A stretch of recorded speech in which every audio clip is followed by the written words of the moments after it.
Hello, everyone. We always curious about how rich people think about poor people. I mean, what is their thought process about poor people? It's really difficult to exactly find out what they hold as an opinion about poor people.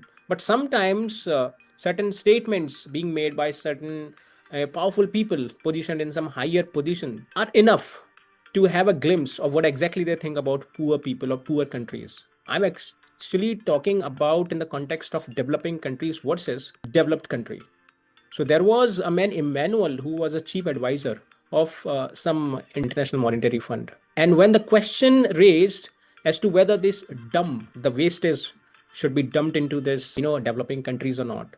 So to justify this very practice, he said that it's always better to dump all these toxins of wastage into developing countries such as Africa, because their mortality rate is already very low or very poor, which means 200 child are dead for every 1000 within just 3 years or 4 years of their birth time. Now look at this very way of thought process, how they deal with these rich poor people and poor countries, because according to him is that the poor people are already failed to reach to that 40 or 50 years of age, because people who criticize and people who say and question this dumping of wastes in developing countries on the ground, that these toxins are full of these dumping are full of toxins, then he said that these toxins you know developed over the time, which means it takes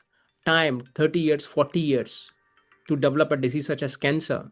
But there in Africa, people are dying in early ages. So the what is the logic behind not to dump this waste, especially in developing countries? So look at the hypocrisy, look at the thought process, look at the way they deal with developing countries. So they always prioritize economic benefits over morality, and I think everything is for them is just like economic benefits.